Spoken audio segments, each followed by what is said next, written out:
Support for Louisiana, the state we're in, is provided by... Every day, I go to work for Entergy. I know customers are counting on me. So Entergy is investing millions of dollars to keep the lights on and installing new technology to prevent outages before they happen.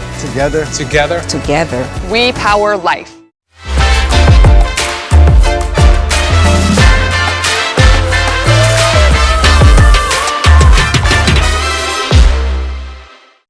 Additional support provided by the Fred B. and Ruth B. Ziegler Foundation and the Ziegler Art Museum located in Jennings City Hall. The museum focuses on emerging Louisiana artists and is an historical and cultural center for Southwest Louisiana. And the Foundation for Excellence in Louisiana Public Broadcasting, with support from viewers like you.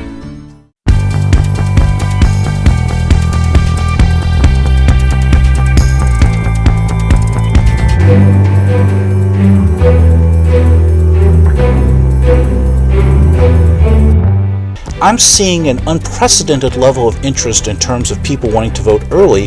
Updates on the midterms. So if you start to think about where those pockets of highest density of unserved locations are, you could start to look at a map of Louisiana and think of oil as a knob. Broadband access for all coming up soon. We must approach our goal of peace from all angles, and we have to do the work in order to see progress for our community, for our people. How Baton Rouge is reducing crime. We created this opportunity to present music to fans and for the venues and musicians in a safe way. Festival season on the come up. Hi everyone, I'm Kara St. Cyr. Andre is out tonight. We've been monitoring the tropics with bated breath this hurricane season, and so far, little activity has threatened South Louisiana. But the National Weather Service reports that a tropical storm has formed. It's named Tropical Storm Fiona. Right now, it's headed toward Puerto Rico. The current forecast does not predict the storm turning into a hurricane, but we'll continue to monitor that as hurricane season continues. And now to other news making headlines across the state. Louisiana legislators are revisiting discussions on eliminating state income tax. During a tax writing committee meeting on Tuesday, lawmakers said that despite fiscal and political challenges, eliminating income tax would incentivize new businesses, corporations, and residents to come to the state. Personal income taxes are expected to raise $4.3 billion of the state's $39 billion annual operating budget.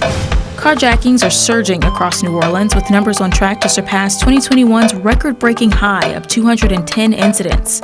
As of this week, there have been over 175 armed carjackings. In 2020, police responded to 204. On Thursday, President Biden announced progress on a kindling railway labor strike. Railroads and union representatives have been in negotiations at the Labor Department this week. If they don't reach a deal, a strike could shut down rail lines across the country. The strike could also disrupt passenger traffic as well as freight rail lines.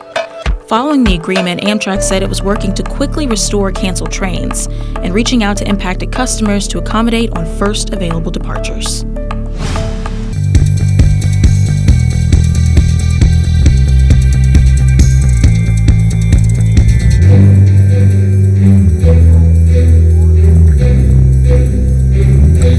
Internet access is something some of us may take for granted, but in 2020, the U.S. Census Bureau reported that over 400,000 homes in Louisiana had no internet access at all, and about 42% didn't have broadband access.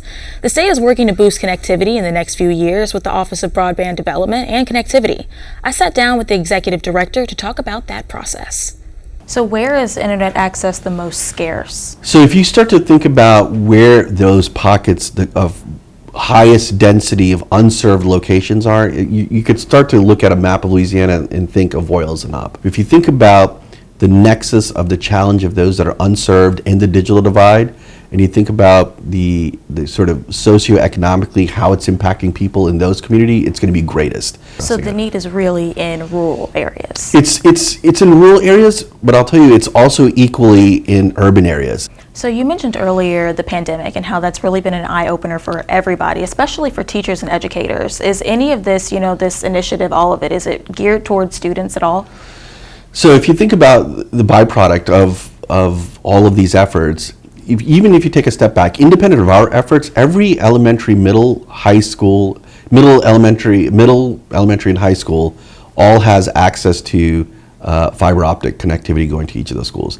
every library, and we've been to some really small towns and villages in Louisiana, places like Ida, Louisiana, Rodessa, which is really a village, and other areas. A lot of those libraries have access to high-speed internet.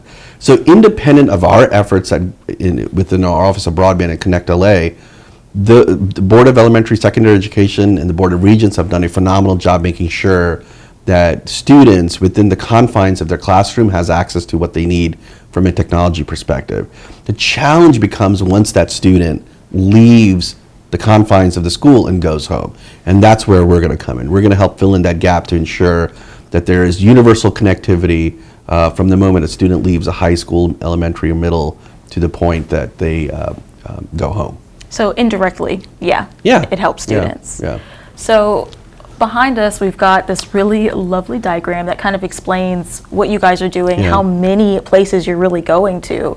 Can you give a little bit more insight about what we're looking at? So on July 25th, we made an announcement where we were going to award $130 million to several companies to provide access to high-speed internet to 66,300 locations. That's going to impact 50 parishes. And then on August 31st at our inaugural Broadband Solutions Summit that we did in Alexandria a couple of weeks ago, we launched another effort, a second wave of gumbo announcements, 38 million impacting 15,000 locations in a dozen or so parishes. And so what we are signifying in this board is within the last year and a half, in addition to scaling up our office, we've moved really aggressively to understand the needs of people and to appropriately direct where the funds need to go in those areas that need it the most. And so these two boards really signify the effort that we've done in terms of how much money that we've committed over the last several months. Yeah, and it definitely represents progress and how far you guys are willing to go. Right. So is there anything else people need to know about this program? No, stay tuned. We're going to spend the next couple of months on the road meeting with folks from a variety of different communities. Really two things that we're going to really focus on over the next 6 to 8 months. The first is we're creating the state's first digital inclusion plan, which we're really excited about. And so we're partnered with the Board of Regents and Stephen Barnes at the University of Louisiana to partner with a coalition of universities, including Grambling, Southern University, et cetera, to put together the state's first digital inclusion plan. That's important because there are segments of society, folks that are disabled, folks whose language is, it may not be English as a first language, that were summarily impacted with the lack of broadband. And so we need to understand the challenges that those segments and those folks have so that we can better, again, tactically address some of their challenges. So we're going to work on developing the first digital inclusion plan. But as we get ready for the infrastructure bill, we're going to put together a 5-year plan on how we're going to allocate those funds. And so we're going to be spending a ton of time on the road throughout the state, meeting with folks, different constituencies, so we can get their feedback. All right, well, it sounds like exciting things are happening. Thanks so much for Appreciate talking it. to us. Again, millions were allocated, and that will be dedicated to 60,000 homes in Louisiana.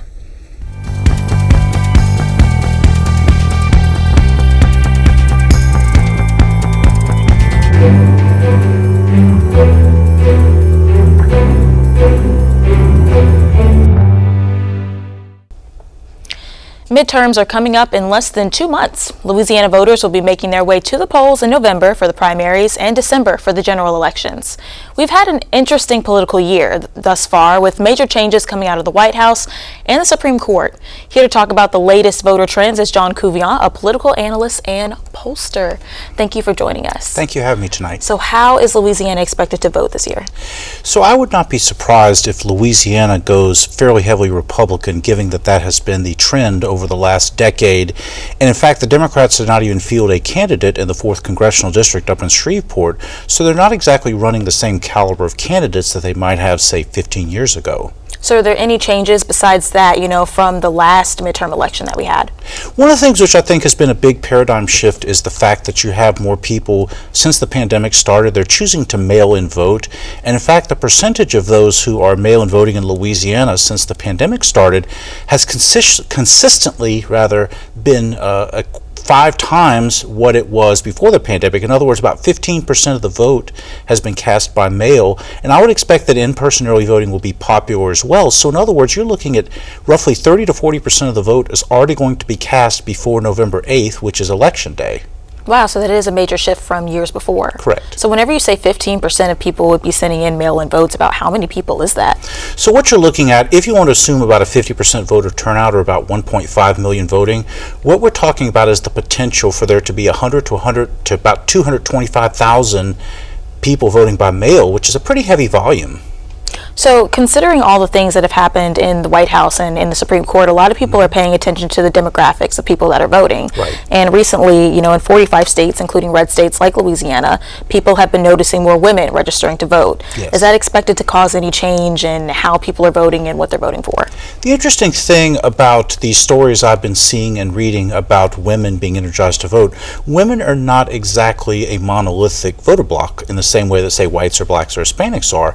So the first thing I'm going to be looking at in the upcoming weeks when we're talking about not only the fact that there are more women voting is to look at the partisan composition of those registering to vote, because you do have Republican women and independent women as well as Democratic women.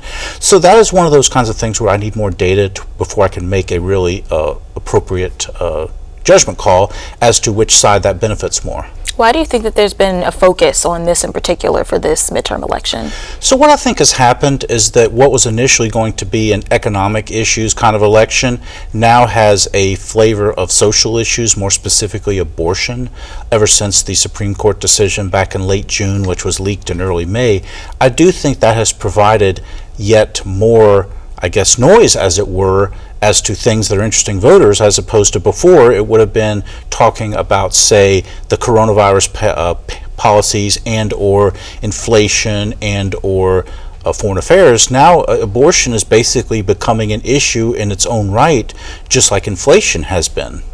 Was this expected for the midterm elections, for this to be as big of a topic as it is right now? It was sudden, and the interesting thing about it was I did not really see any impact when the decision was leaked in early May.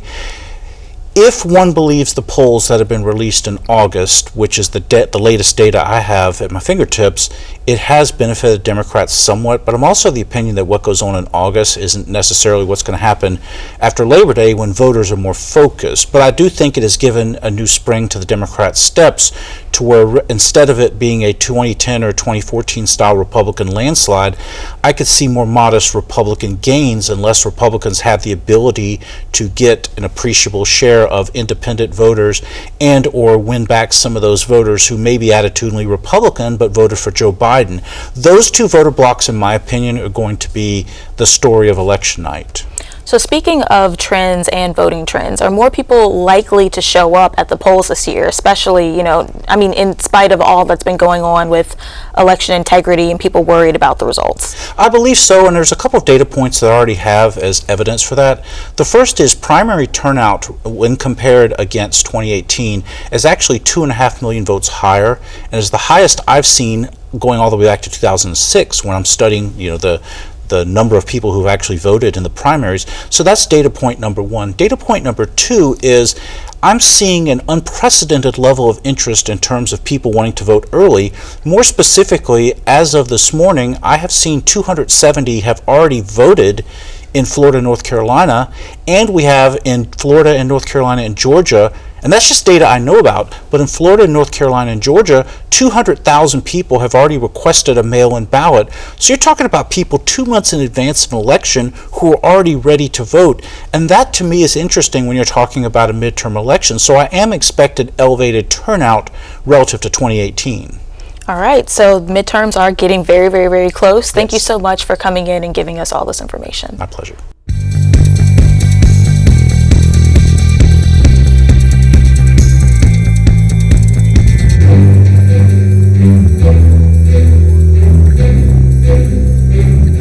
It's been a rough few years for crime across the country.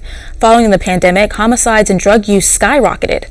In Baton Rouge, officials recorded their deadliest year on record in 2021 with 149 murders. The city's mayor, Sharon Weston Broom, is working to lower that crime rate. She spoke at Press Club on Monday. Here's a snippet of what she had to say. One thing is clear.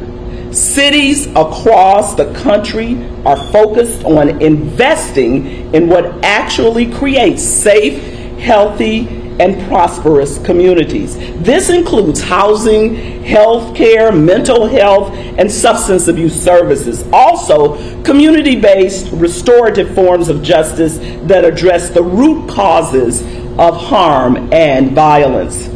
For Baton Rouge, I have begun to tackle this complicated topic by working to address some of the root issues that can disrupt community safety, as well as looking at issues currently that strain our public safety resources. We must approach our goal of peace from all angles, and we have to do the work in order to see progress for our community, for our people. I've always held the belief that we are stronger together, and I have no doubt that that's a shared goal that we all have, a shared principle, shared belief. Our work to create a community of peace, prosperity, and progress is layered in a three-pronged approach. That includes law enforcement, mental health, and community engagement. Law enforcement, mental health, and community engagement.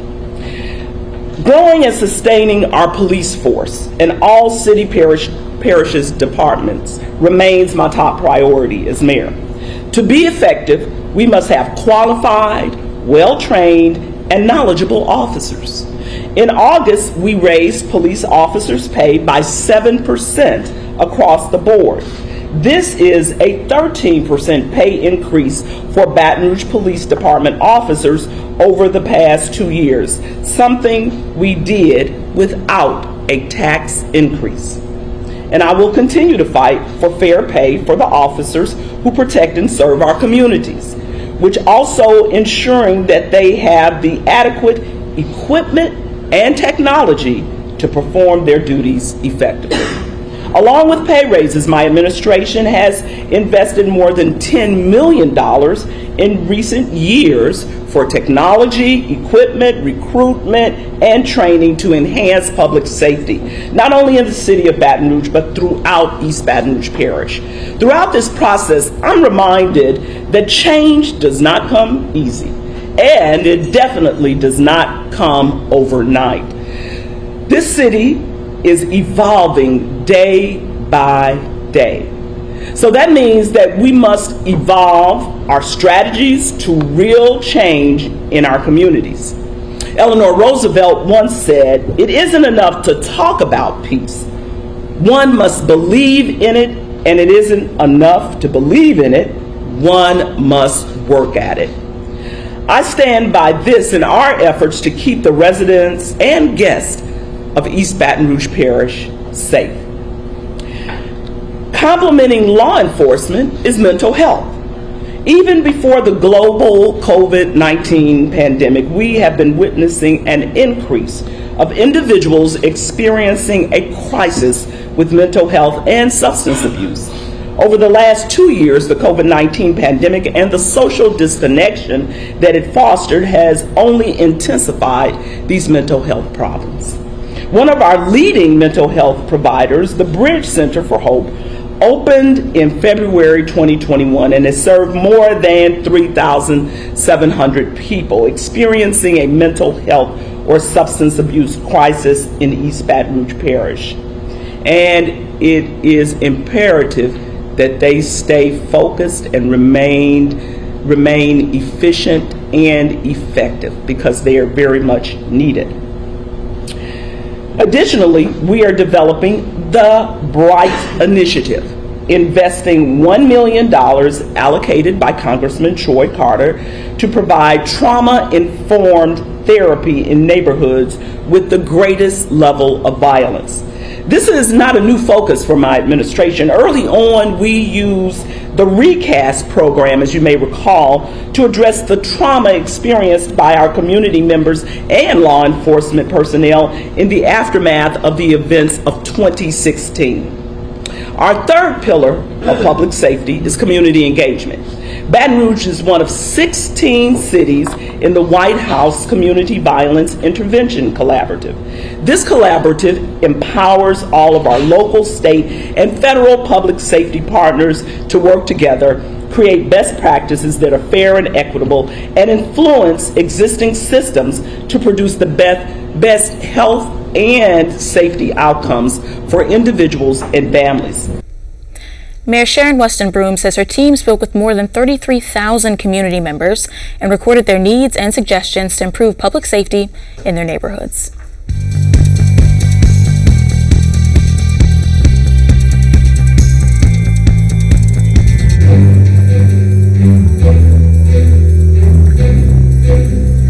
NOLA by NOLA is a concert series that was created last fall as an effort to support musicians who lost their livelihood during the COVID pandemic.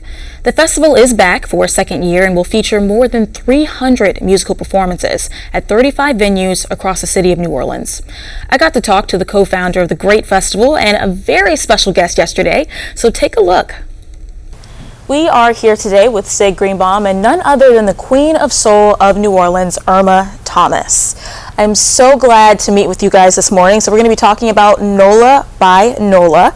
So first of all, can you explain to me what this festival is and how is this different from other Louisiana festivals? Well, first of all, it's not like any other festival in Louisiana because it's not an outdoor daytime, nighttime music festival in a field or on, in a downtown area in the French Quarter. It's a festival that takes place in all of our music venues, and our music venues are really the lifeblood of our culture in the city, from Mardi Gras Indians to Grammy winners like Irma Thomas, Rebirth Brass Band, everybody in between. And last year, after 2 years of the pandemic and clubs being closed and musicians not being able to play and work, we created a coalition of music venues, 35 venues to support each other, promote each other, support musicians, and bring the city back to life. And we did that over 10 days with over 300 shows. It was so successful and so widely received, we decided to come back and do it again. And this year, we actually have 17 days with 55 venues participating between September 23rd and October 9th. So it is unlike any other festival in the terms of how you normally use the words, but it's, between about 8 p.m. and 6 a.m., it's a music festival, that's for sure. That's definitely unique. And I know that, like a lot of festivals that were happening in 2020, the pandemic messed with a lot of things. So I know that this had a completely different, unusual approach in how it got started. Do you want to tell me about that? Yeah, the approach was venues were going to go out of business, and artists were looking at jobs that had nothing to do with being professional musicians. And it was a really difficult time for everyone. And so we created this opportunity to present music to fans and for the venues and musicians in a safe way. We had COVID policies in place. We made sure that we were being smart about it. We got the support of the city, which was incredible. And we were able to actually execute. And I will say, Irma can speak to this much better than I can because she was the one standing, we're right now at Preservation Hall. This is a 100-person venue, packed. Yes. And I saw her here live during NOLA by NOLA, and it was magical. So I think, Irma, for you, what does that feel like? It feels wonderful. It gives me an opportunity to share what I love to do with those who love hearing me, and those who grew up listening to me, and to all the other musicians who are part of this city.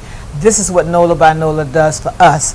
And like he said, we didn't want to go out looking for other kinds of jobs because this is the job we love. And if you're going to work, you may as well do something you love doing. And when you can do it and have other folk enjoy it with you, then this is what NOLA by NOLA is all about. Are there any other artists that I guess the both of you are looking forward to seeing?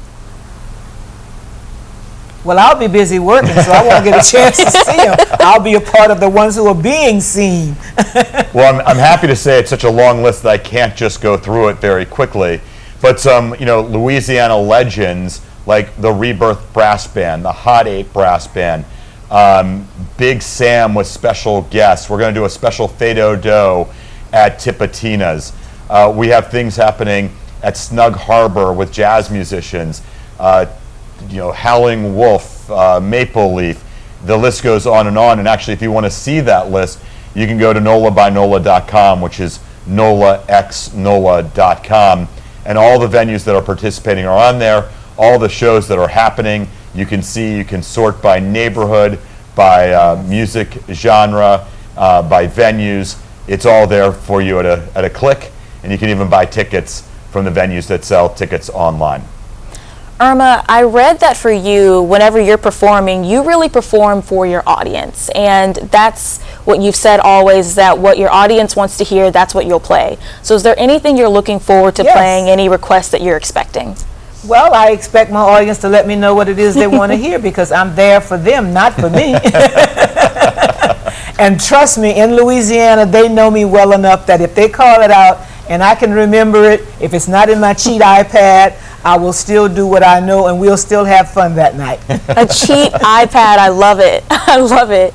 So for the people that are really excited for these performances, if they want to get tickets, how do they go about doing that? So in a lot of cases, you can just go to the venue and buy tickets as long as it's not sold out. And again, NOLAxNOLA.com, NOLAxNOLA.com, it will link you directly to each of the venues. And so you can buy tickets online. You can see if the show is sold out or not. You can show up at the venue. A lot of the venues do multiple shows in a single night. So the opportunities to do shows and explore are continuous. And of course, if you go to DBA on Frenchman Street, there's a dozen venues you can go to within 3 blocks. If you're in the quarter here at Preservation Hall, you can go to the Toulouse Theater. There's other places also within a couple of blocks of walking. Uptown, same type of situation. We have lots of opportunities, lots of neighborhoods, and you can kind of go and explore. You can start with things you know, and let the city take you, and of course you'll run into people you know, and they'll take you places that you've never been before. Well, it sounds like a great time. Thank you guys so much for taking the time to talk to me, and good luck, Irma, on your performances. Thank you. Thank you. The concerts start on September 23rd, and you can catch live shows through October 9th. And that's our show for this week. Remember, you can watch anything LPB anytime, wherever you are, with our LPB PBS app. You can catch LPB news and public affairs shows, as well as other Louisiana programs you've come to enjoy over the years. And please, like us on Facebook, Twitter, TikTok, and Instagram. For everyone at Louisiana Public Broadcasting, I'm Kara St. Cyr. Until next time, that's the state we're in.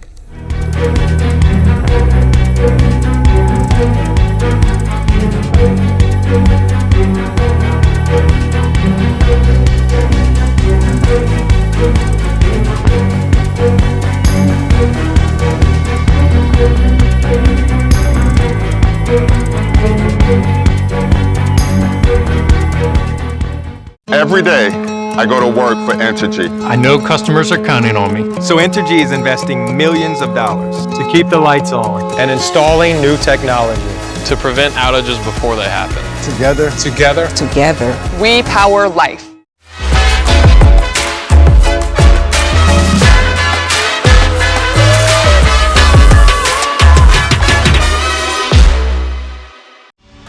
Additional support provided by the Fred B. and Ruth B. Ziegler Foundation and the Ziegler Art Museum located in Jennings City Hall. The museum focuses on emerging Louisiana artists and is an historical and cultural center for Southwest Louisiana. And the Foundation for Excellence in Louisiana Public Broadcasting, with support from viewers like you.